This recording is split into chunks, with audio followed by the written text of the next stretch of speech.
Tu as voulu que ton Fils unique, par sa vie, sa mort et sa résurrection, nous donne la joie du salut.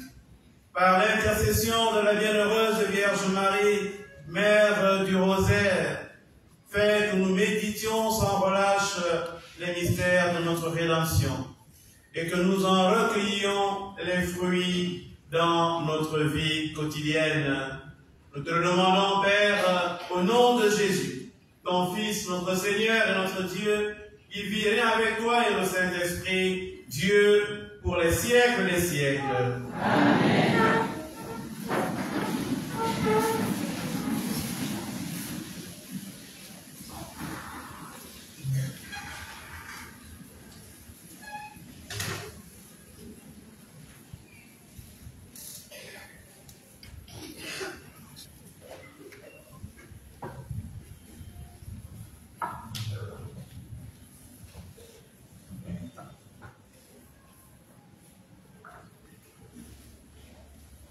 Lecture de la première lettre de Saint Paul, apôtre aux Romains, au chapitre 9, les 5 premiers versets.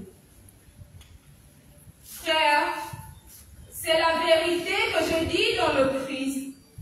Je ne mens pas. Ma conscience m'en rend témoignage dans l'Esprit Saint. J'ai dans le cœur une grande tristesse, une douleur incessante. Moi-même, pour les Juifs, mes frères de race, je souhaiterais être anathème, séparé du Christ. Ils sont en effet israélites.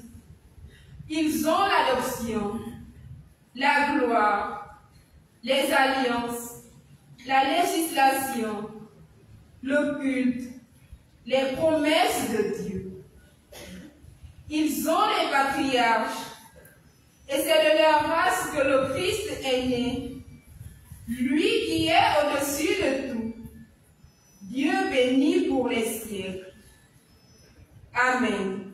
Amen. Parole du Seigneur. Nous rendons grâce à Dieu.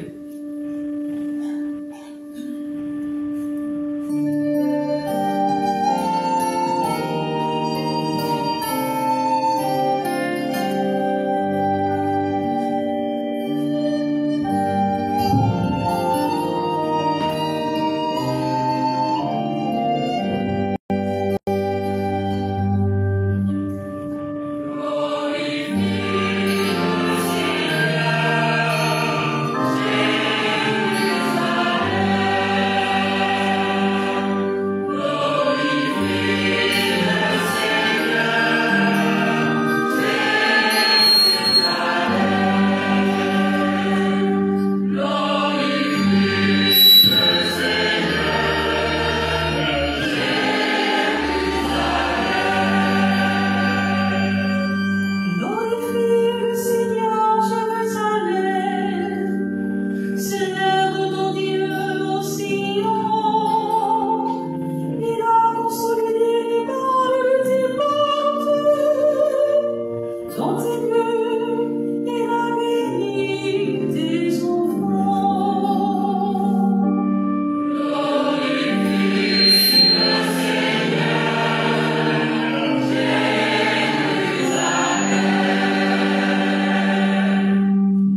C'est au chapitre 14, les 6 premiers versets. Un jour de sabbat, Jésus était entré dans la maison d'un chef des pharisiens pour y prendre son repas, et ces derniers l'observèrent. Or, voici qu'il y avait devant lui un homme atteint d'hydropisie. Prenant la parole, Jésus s'adressa aux docteurs de la loi et aux pharisiens pour leur demander: est-il permis, oui ou non, de faire une guérison le jour du sabbat? Ils regardèrent et gardèrent le silence. Tenant alors le malade, Jésus le guérit et le laissa aller. Puis il leur dit: Si l'un de vous a un fils ou un bœuf qui tombe dans un puits le jour du sabbat, ne va-t-il pas aussitôt l'en retirer? Et ils furent incapables de trouver une réponse. Acclamons la parole de Dieu. Louange à toi, Seigneur Jésus.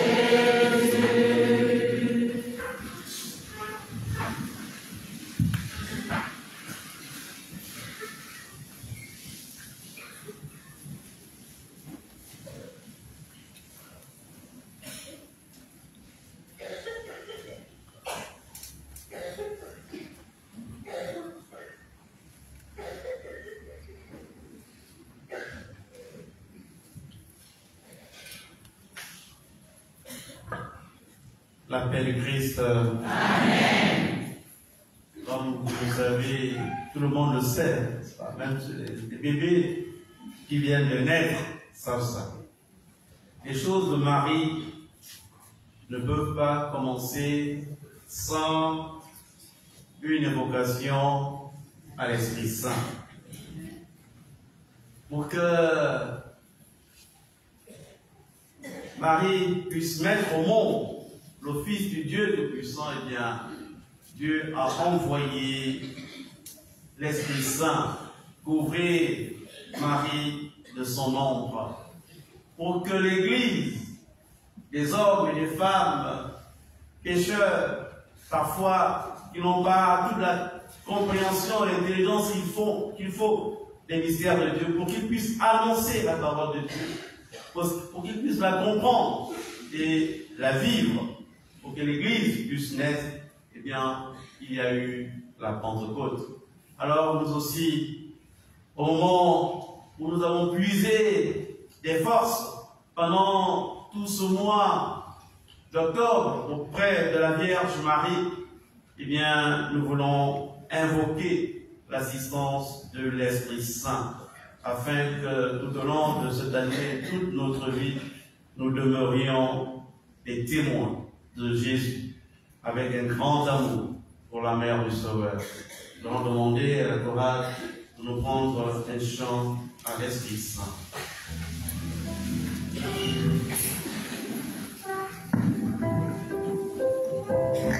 Amen.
ce début du chapitre 14 de Saint Luc.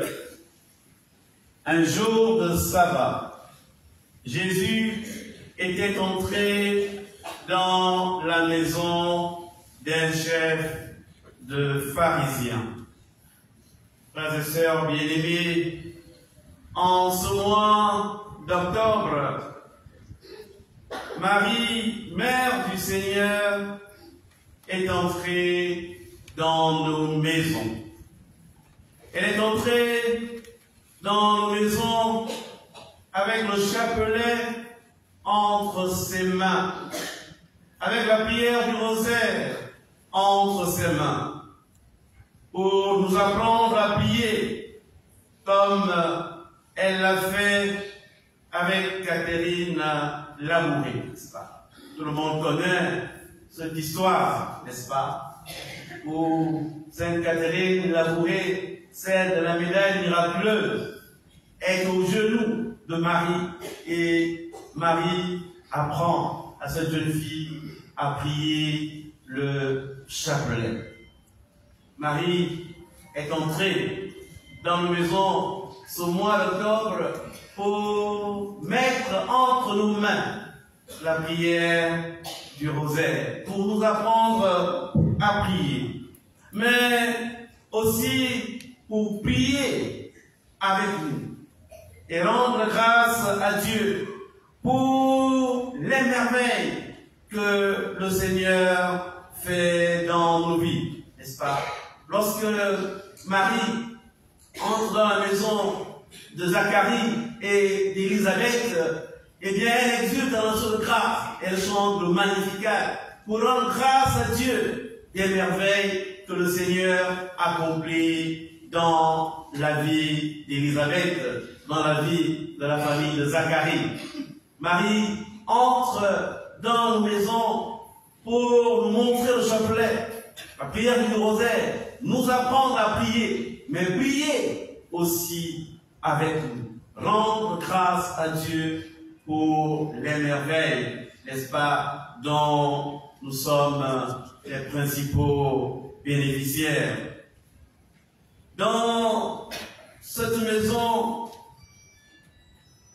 où le pharisien accueille Jésus, le chef des pharisiens accueille Jésus, Saint Luc dit qu'il y avait devant le Christ un homme atteint d'hydropisie.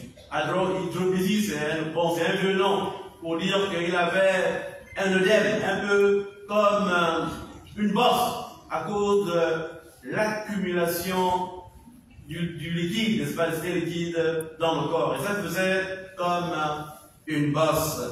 Alors Jésus est pris de compassion pour cet homme qui souffre, mais qui ne dit rien. On ne savait pas, on ne lui pas si connaître que c'est le Christ, c'est le Fils de Dieu. Il a devant lui tout simplement un homme, un invité.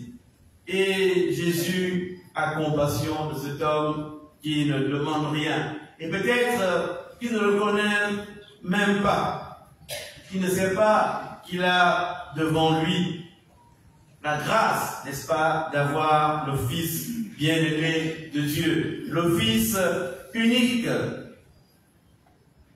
Une scène qui nous rappelle aussi un peu la présence de Marie à Cana, n'est-ce pas? Il y a une difficulté, personne ne dit absolument rien, personne ne vient vers le Christ, personne ne demande, ne s'aperçoit même, mais il y a là tout simplement la Vierge qui est attentive aux besoins de ses enfants. Elle intervient dans une douce et confiante prière. Ils n'ont plus de vin. Jésus remarque ce qui se fait. On ne demande rien, mais le Seigneur, le jour du sabbat, le Seigneur va guérir cet homme. Marie vient à nos côtés pour prier avec nous pour être avec nous. Et nous le savons, la prière de Marie est une force d'intercession puissante, parce qu'elle est la mère du Sauveur, parce qu'elle est la première des disciples du Christ. Marie ne vient pas prendre la place de Jésus. Tout au contraire, elle nous renvoie, elle nous conduit à son Fils, un peu comme à Cana, où elle dit « Faites tout ce qu'il vous dira ». En nous orientant vers le Christ, sans que celui-ci ne soit encore manifesté au monde, eh bien, ces gens nous présentent Marie comme la première des disciples à croire, sans que les autres disciples pour croire ont eu besoin du signe que Jésus a accompli en changeant l'eau en vin. Marie n'a pas eu besoin de ce signe-là pour croire. Elle est partie vers son Fils. Ils n'ont plus le vin, en sachant que Jésus allait faire quelque chose. Sans que Jésus n'ait encore accompli aucun signe. Marie, dans son amour pour son Fils, dans le mystère qu'elle entretient avec son Fils, Marie est la mère, c'est vrai, mais elle est aussi la première des disciples, la première à croire. Elle n'a pas besoin de signes, elle n'a pas besoin de miracles pour croire en Jésus. Elle est la première des disciples et elle ouvre à son Fils la voie de la manifestation. Après le miracle de Cana, eh bien, Saint Jean nous dit que pour la première fois, eh bien, les disciples crurent en lui. Dans l'évangile que nous avons écouté, Saint Luc nous dit, tenant alors le malade, Jésus le guérit et le laissa aller. Frères et sœurs bien-aimés, la venue de Jésus dans le monde et dans nos vies apporte la joie, apporte la guérison, la paix. Et ce que les anges ont chanté, gloire à Dieu et paix sur la terre aux hommes qu'il aime. La présence de Jésus, eh bien, est une présence qui vient nous grandir, est une présence qui vient nous donner la paix. Oui, le Seigneur est venu pour les malades, le Seigneur est venu pour les pauvres, le Seigneur est venu pour les humbles. Nous aussi, devant la souffrance, devant l'injustice, le chrétien ne peut pas passer sans agir. On ne peut pas passer de côté, laisser quelqu'un dans le fossé par peur du gang guéranton, par peur de ceci ou cela. Le chrétien est quelqu'un d'engagé. Le Seigneur, le chrétien est quelqu'un qui voit le mal et qui intervient. Ces jours-ci, je suis en train de recevoir un peu les commissions pour la rentrée de toutes nos commissions. La dernière commission que j'ai eu à recevoir, eh bien, c'est la commission Caritas. Alors on m'a dit que ce sont les membres de Caritas, ce sont les membres de Caritas qui se cotisent pour faire la charité dans les paroisses. Caritas, n'est-ce pas? C'est toute la paroisse qui doit prendre en charge le pauvre.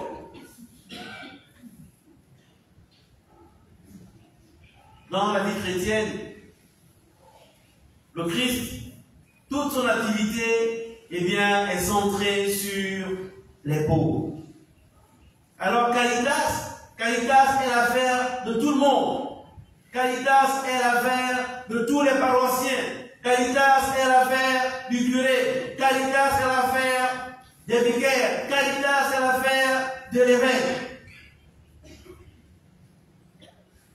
On ne peut pas laisser la charge du pauvre, la charge des pauvres à un seul groupe.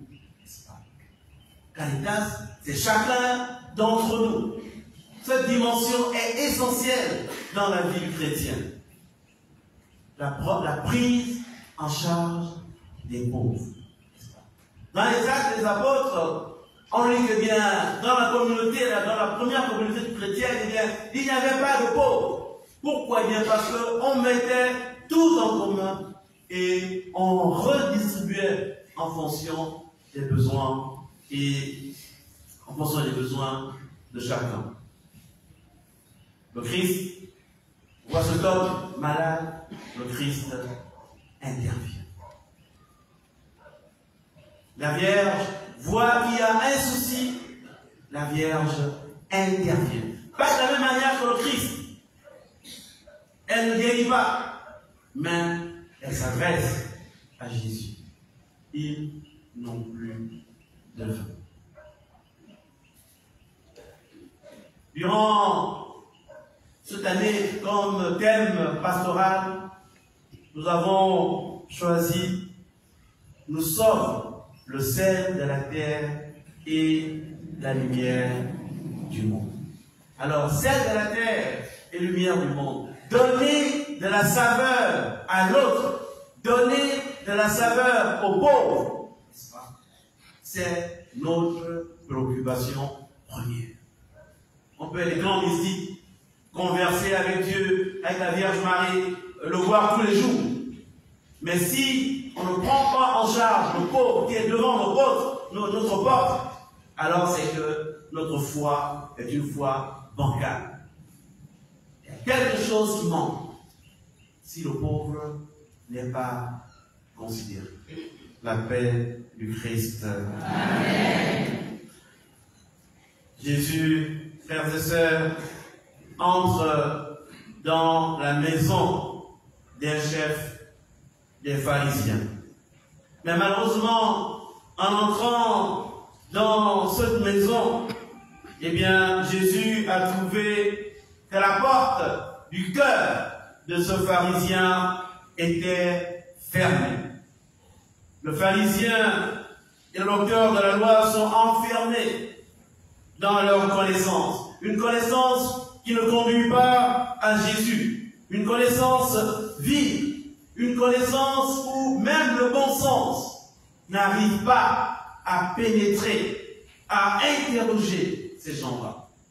C'est lui dit, le Christ leur dit, si l'un de vous a un fils ou un bœuf qui tombe dans un puits, ne va-t-il pas aussitôt l'en retirer, même le jour du sabbat? Et ils furent incapables de trouver une réponse. La porte est fermée. Elle est fermée même au simple bon sens. Ce qui est tout le contraire de la Vierge Marie. Le contraire des pauvres et des humbles qui accueillent, même parfois sans comprendre entièrement ce que le Christ dit, ils accueillent avec une foi obéissante la parole du Seigneur. Frères et sœurs, l'humilité nous fait ouvrir la porte de notre cœur. Attention à cette connaissance qui nous enferme, cette connaissance de nous-mêmes, cette présomption que nous connaissons tout, que nous savons tout, qu'on n'a rien à apprendre de l'autre, qu'on n'a rien à apprendre de l'aîné, on n'a rien à apprendre même de Dieu. Attention à cette richesse qui nous enferme. On est suffisant, on n'a pas besoin de Dieu. Je me souviens, la paix du Christ, Amen. Je me suffis à moi-même, je n'ai pas besoin de Dieu. ce qui ouvre la porte de notre cœur à la présence de Dieu, et cette humilité, cette pauvreté que l'homme doit avoir devant Dieu, quel que soit ce qu'il est, quel que soit ce qu'il a. En entrant dans nos maisons, Marie nous apporte la prière du rosaire et elle se présente à nous comme la mère du Verbe. La mère du Verbe a deux dimensions. La première dimension, parce qu'elle est la première à être façonnée par la parole de Dieu.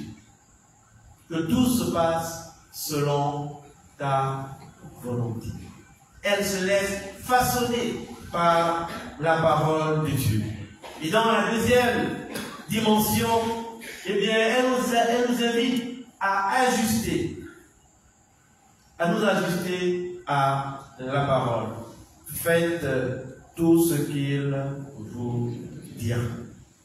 Frères et sœurs bien-aimés, par le rosaire, Marie nous confie à son Fils, qui est la résurrection et la vie. Que la prière de Marie garde nos cœurs dans l'obéissance au Christ et nous guérisse de nos aveuglements.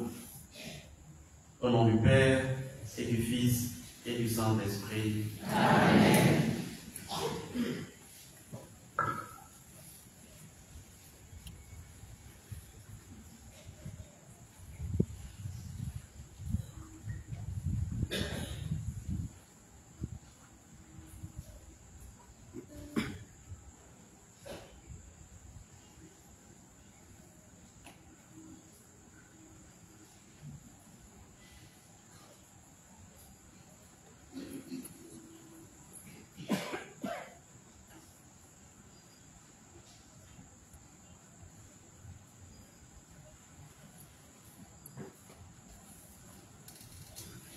Frères et sœurs bien-aimés, en ce jour où nous clôturons le mois du rosaire, élevons ensemble nos cœurs vers Dieu notre Père, par l'intercession de la bienheureuse Vierge Marie, Notre-Dame du Gabon, Mère de l'Église, Mère du Verbe et Reine du rosaire.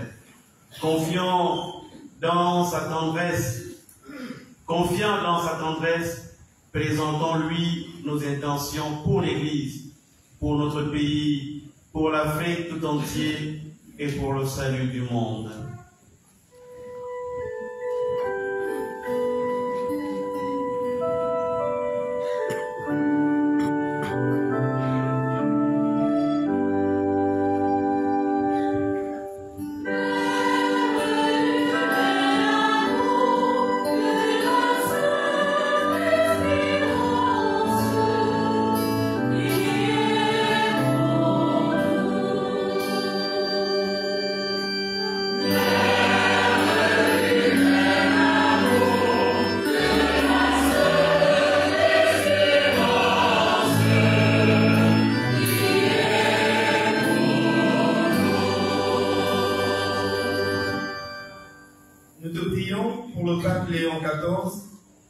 Notre archevêque Jean-Patrick Ibaba, les prêtres, les diacres.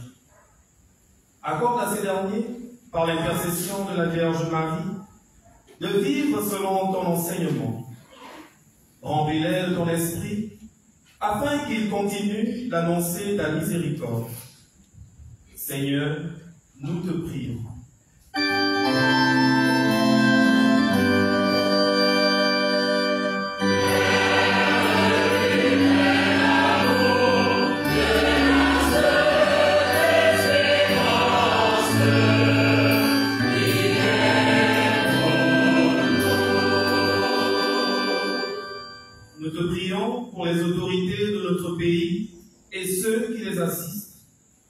Qu'ils collaborent entre eux dans un esprit d'humilité afin de restaurer le vivre ensemble dans la justice et la paix.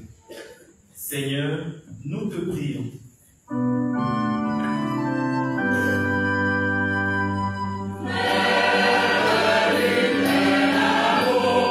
Mère,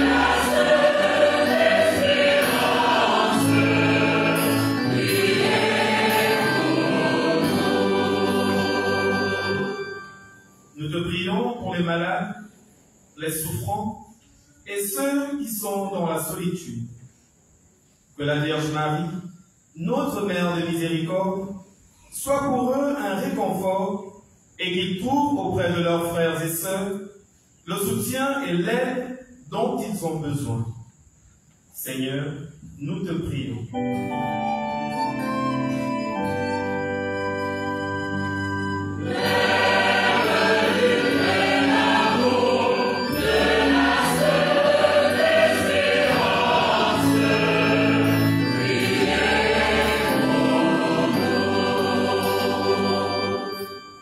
Nous te prions pour nos familles, nos communautés paroissiales. En ce dernier jour du mois missionnaire et la clôture du mois du rosaire, accorde-nous d'approfondir notre foi par la méditation des mystères du Christ et être missionnaires par nos paroles et par nos actions. Seigneur, nous te prions.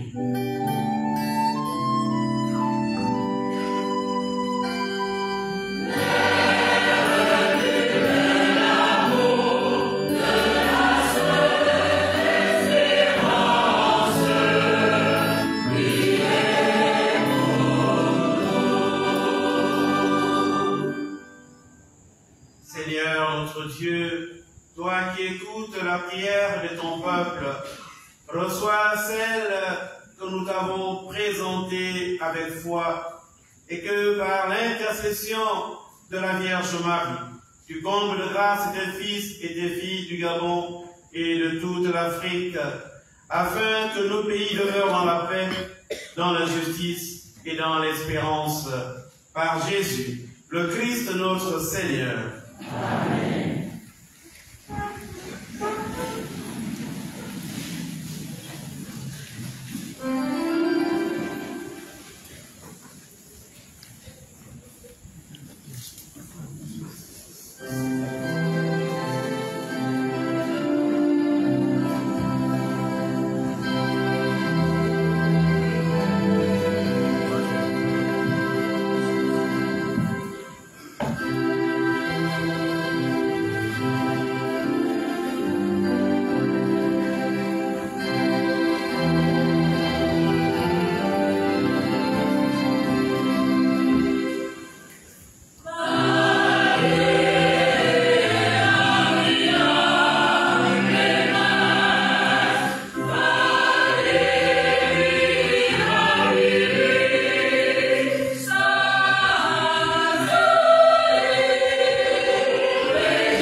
sacrifice, qui est aussi le vôtre, soit agréable à Dieu, le Père Tout-Puissant.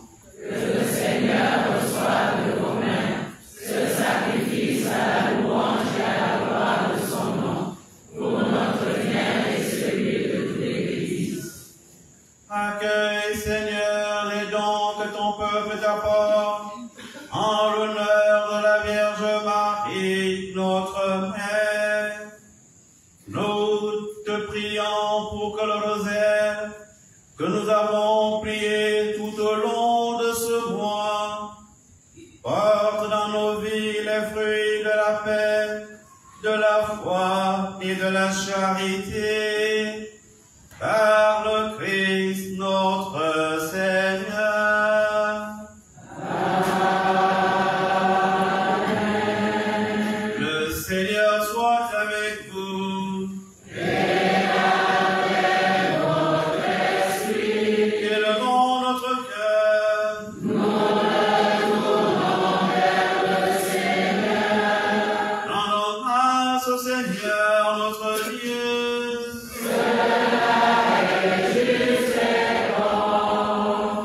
Vraiment, Père très saint, il est juste et bon pour ta gloire et notre salut de te proclamer admirable dans le triomphe de tous les saints, et plus encore de dire la grandeur de ta bonté pour fêter la bienheureuse Vierge Marie en reprenant son cantique d'action de grâce.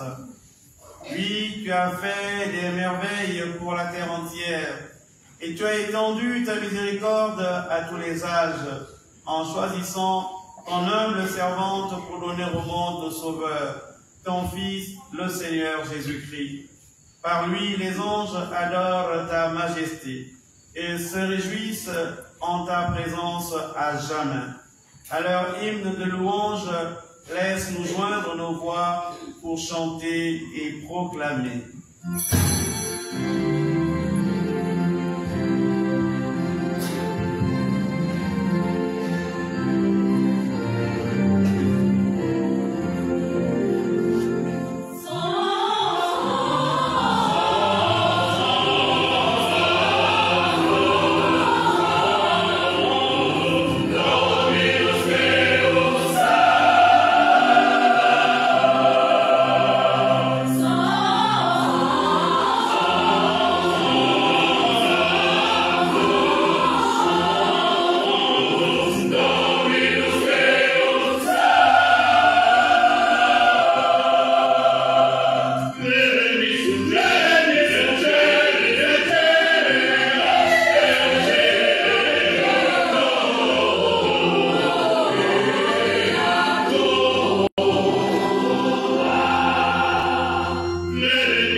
Seigneur, nous te prions.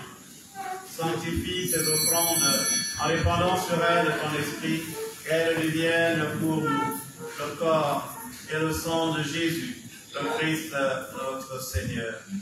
Au moment d'être livré, et d'entrer librement dans sa passion, il prit le pain, il rendit grâce, il le rompit, et le donna à ses disciples en disant, « Prenez et mangez-en tous, ceci est mon corps livré pour vous. »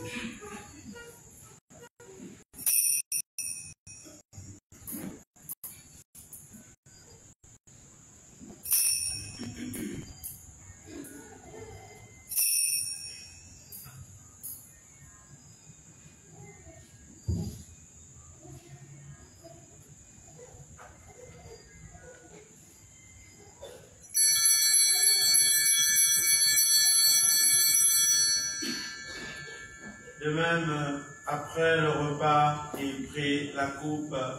De nouveau, il rendit grâce et la donna à ses disciples en disant, « Prenez et buvez-en tous, car ceci est la coupe de mon sang, le sang de l'alliance nouvelle et éternelle, qui sera versé pour vous et pour la multitude en rémission des péchés.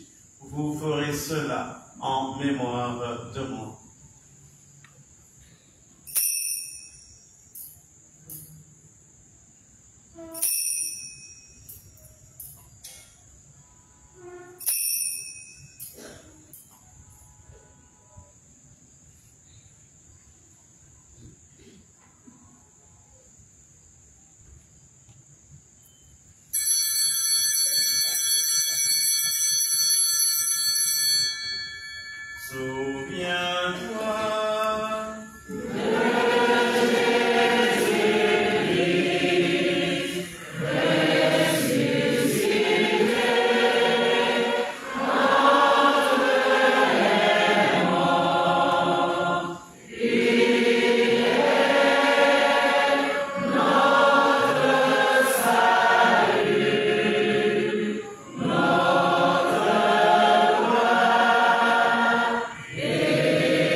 De ton Fils, nous t'offrons, Seigneur, le pain de la vie et la coupe du salut. Et nous te rendons grâce, car tu nous as estimés dignes de nous tenir devant toi pour te servir. Humblement, nous te demandons, qu'en ayant part au corps et au sang du Christ, nous soyons rassemblés par l'Esprit Saint en un seul corps. Souviens-toi, Seigneur, de ton Église répandue à travers le monde. Fais la grandeur de ta charité en union avec notre pape Léon, notre évêque Jean-Patrick et tous les évêques, les prêtres et les diacres. Souviens-toi aussi de nos frères et sœurs qui se sont endormis dans l'espérance de la résurrection, et souviens-toi dans ta miséricorde de tous les défunts. Accueille-les dans la lumière de ton visage.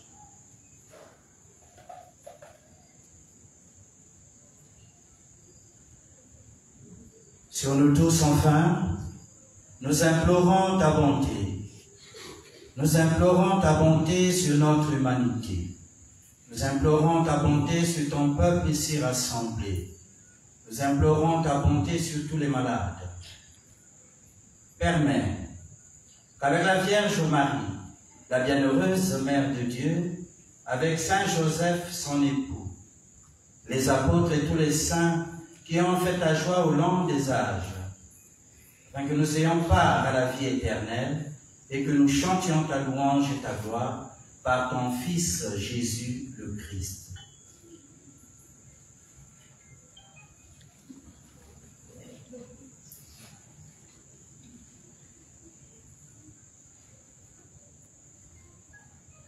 Amen.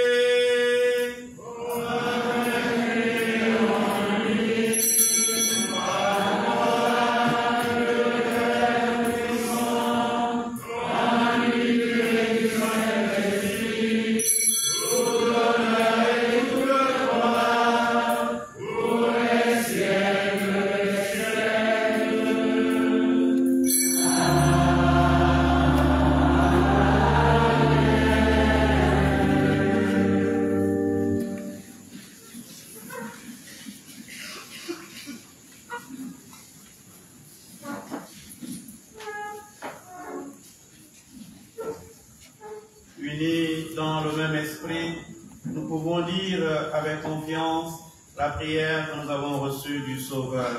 Notre Père, qui es aux cieux, que ton nom soit sanctifié, que ton règne vienne, que ta volonté soit faite sur la terre comme au ciel. Donne-nous aujourd'hui notre pain de ce jour. Pardonne-nous nos offenses, comme nous pardonnons aussi à ceux qui nous ont offensés. Et ne nous laisse pas entrer en tentation, mais délivre-nous du mal. délivre-nous de tout mal, Seigneur, et donne la paix à notre temps. Soutenus par ta miséricorde, nous serons libérés de tout péché, à l'abri de toute épreuve, nous qui attendons que se réalise cette bienheureuse espérance. L'avènement de Jésus-Christ, notre Sauveur. Car c'est à toi qu'appartiennent le règne, la puissance et la gloire, pour les siècles des siècles. Seigneur Jésus-Christ, tu as dit à tes apôtres, je vous laisse la paix, je vous donne ma paix. Ne regarde pas nos péchés, mais la foi de ton Église, pour que ta volonté s'accomplisse. Donne-lui toujours cette paix et conduis-la vers l'unité parfaite, toi qui vis et règnes pour les siècles des siècles. Amen. Que la paix du Seigneur soit toujours avec vous. Et avec votre esprit. Chers frères et sœurs, dans la charité du Christ, donnez-vous la paix.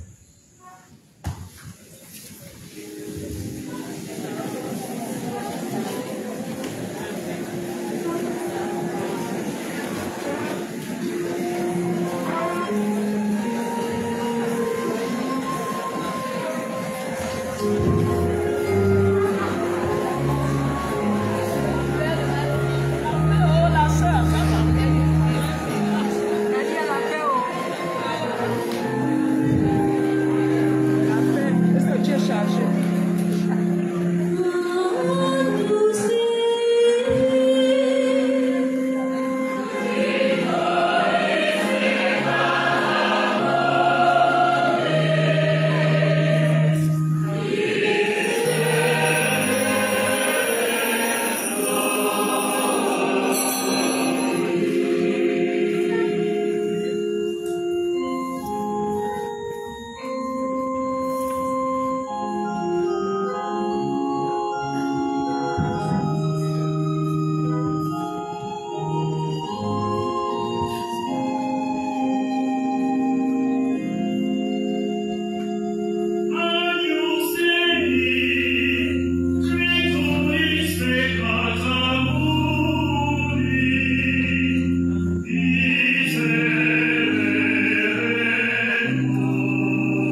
Voici l'agneau de Dieu. Voici celui qui enlève les péchés du monde. Heureux les invités au repas des noces de l'agneau. Seigneur, je ne suis pas digne de te recevoir, mais dis seulement une parole et je serai guéri. Pour le corps du Christ, nous donnons la vie éternelle. Amen. La paix du Christ. Amen. Les frères et les sœurs qui sont hors de l'Église, nous resterons pour la communion. Nous attendrons dehors. Les pères viendront vers nous.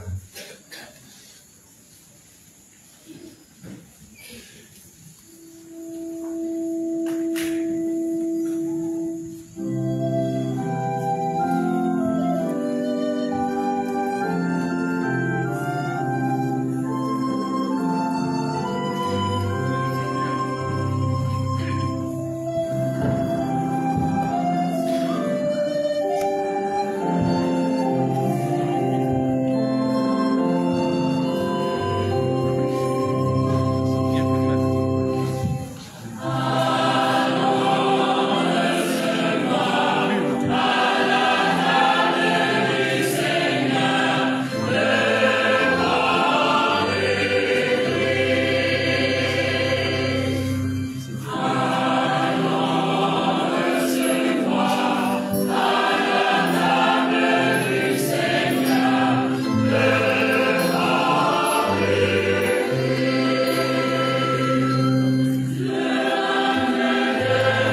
participation à ce sacrement nous fortifie dans la foi et que par la prière du rosaire, nous demeurions unis à la Vierge Marie pour contempler les merveilles de ton amour et marcher dans l'espérance du royaume. Nous te le demandons, Père, au nom de Jésus, ton Fils, notre Seigneur et notre Dieu, qui vit et règne avec toi le Saint-Esprit, Dieu pour les siècles des siècles. Amen. Chers frères et sœurs, veuillez vous asseoir. À présent, nous livrons les annonces diocésaines suivantes.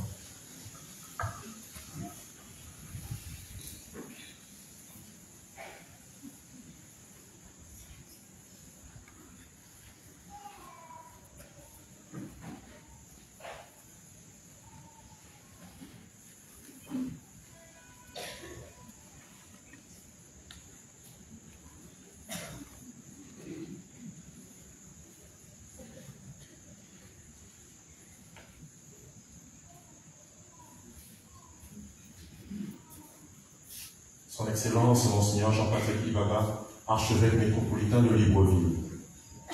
Décret portant sur l'institution de la journée diocésaine de prière pour les ouvriers apostoliques défunts. Préambule. Considérant les dispositions du canon 394 du Code de droit canonique en vigueur qui permet aux fidèles d'appliquer aux défunts par mode de suffrage des indulgences partielles ou totales. Considérant la tradition vivante de l'Église qui exhorte les fidèles à prier pour les défunts selon la foi en la communion des saints. Considérant le souhait exprimé par le presbytérium et les fidèles de conserver vivante la mémoire reconnaissante de ceux qui ont servi avec zèle l'archidiocèse de Libreville. Considérant qu'il est juste et salutaire de confier à la prière du peuple de Dieu les âmes de ceux qui ont œuvré à l'édification de l'Église diocésaine. Considérant qu'il convient de nourrir dans le cœur des fidèles la reconnaissance envers les évêques, prêtres, religieux, religieuses, catéchistes et laïcs défunts ayant consacré leur vie à l'annonce de l'Évangile. Considérant qu'il importe d'instituer une journée stable pour la mémoire et cette prière commune. Nous, Son Excellence, Monseigneur Jean-Patrick Ibaba, archevêque métropolitain de Libreville, décrétons ce qui suit. Article 1er, institution. Il est institué dans l'archidiocèse de Libreville une journée diocésaine de prière pour les ouvriers apostoliques défunts. Cette journée sera célébrée chaque année le deuxième samedi du mois de novembre. Article 2. Finalité. Cette journée a pour but de rendre grâce à Dieu pour le témoignage de foi et de service de ceux qui ont œuvré dans l'archidiocèse de Libreville, d'implorer pour eux la miséricorde divine, de raviver dans le peuple de Dieu le sens de la communion des saints. Article 3. Modalité. Chaque paroisse, communauté religieuse et institution ecclésiale du diocèse célébrera cette journée à travers des initiatives adaptées. Nettoyage des cimetières ou des lieux de sépulture. Récitation du chapelet. Veillée de mémoire. Visite des familles des défunts. Célébration eucharistique pour les défunts. Article 4. Alternance des célébrations. La journée diocésaine de prière pour les ouvriers apostoliques défunts sera célébrée en alternance. Une année dans chaque paroisse, de manière décentralisée, sous la responsabilité des curés, en lien avec les communautés locales. L'année suivante, de façon commune et solennelle, avec toute la communauté diocésaine rassemblée autour de l'archevêque.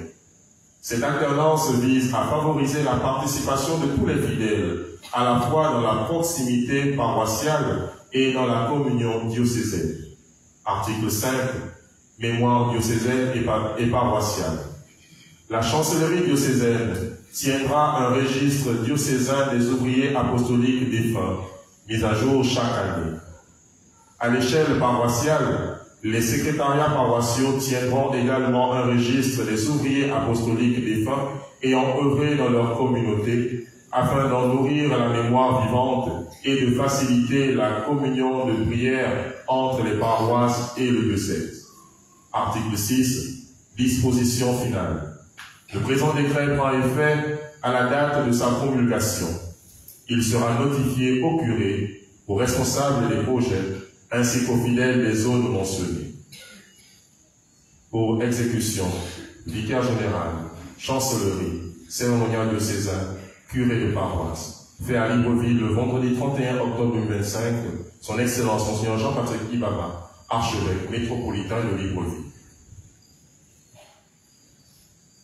Son Excellence Monseigneur Jean-Patrick Ibaba, archevêque métropolitain de Libreville, aux prêtres, religieux, religieuses et fidèles laïcs de l'archidiocèse. Célébration de la journée diocésaine de prière pour les ouvriers apostoliques défunts. Chers fils et filles bien-aimés dans le Christ, à l'occasion de la célébration de la première édition de la journée diocésaine de prière pour les ouvriers apostoliques défunts de notre archidiocèse de Libreville, j'invite tous les fidèles de Libreville, rassemblés autour des curés et administrateurs des paroisses, à célébrer cette journée en posant des gestes simples mais profonds. Entretien des tombes, récitation du chapelet pour les défunts, prière communautaire, célébration eucharistique. Pour cette année pastorale, cette journée sera célébrée dans chaque paroisse le samedi 8 novembre 2025. Que cette journée devienne un signe vivant de notre gratitude, un acte de mémoire ecclésiale et un lien spirituel fort entre l'Église en pèlerinage et l'Église céleste. Avec ma paternelle bénédiction, Son Excellence Monseigneur Jean-Patrick Ibaba, archevêque métropolitain de Libreville.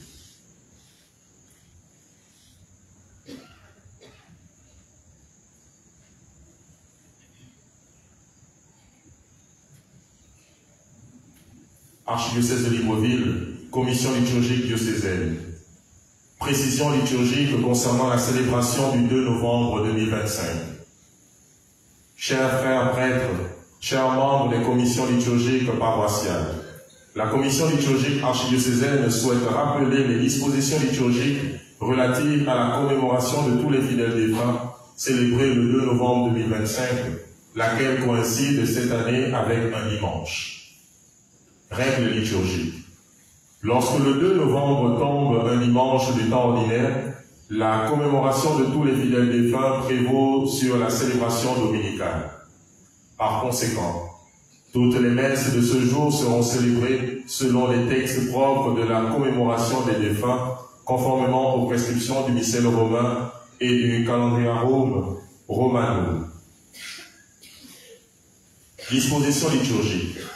Couleur liturgique, violet.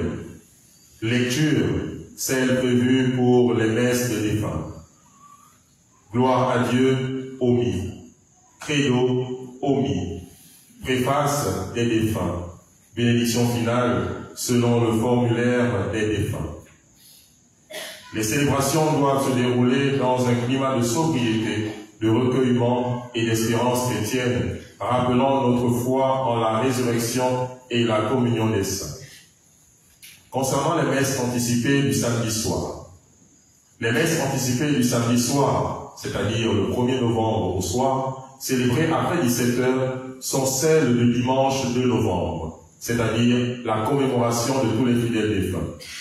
Il ne s'agit donc ni d'une messe de la Toussaint, ni d'un dimanche ordinaire, mais bien de la messe des défunts, avec les textes et les horizons propres à cette commémoration. Les commissions liturgiques veilleront à le préciser dans les annonces et à adapter le choix des chants et des prières en conséquence. Recommandations pastorales. Les paroisses sont invitées à préparer une catéchèse d'introduction expliquant la spécificité de cette commémoration. Favoriser les chants appropriés évoquant la vie éternelle et la miséricorde de Dieu. Regrouper, si possible, les intentions de messe pour les défunts au début de la célébration. Organiser, selon les coutumes locales, des temps de prière au cimetière ou dans les familles au cours de la journée. esprit de la célébration. Cette journée ne doit pas être vécue dans la seule tristesse, mais comme un acte de foi et d'espérance en la résurrection promise par le Christ. Je suis la résurrection et la vie. Celui qui croit en moi, même s'il meurt, vivra. Jean 11, 25. Que cette commémoration nourrisse notre espérance et notre charité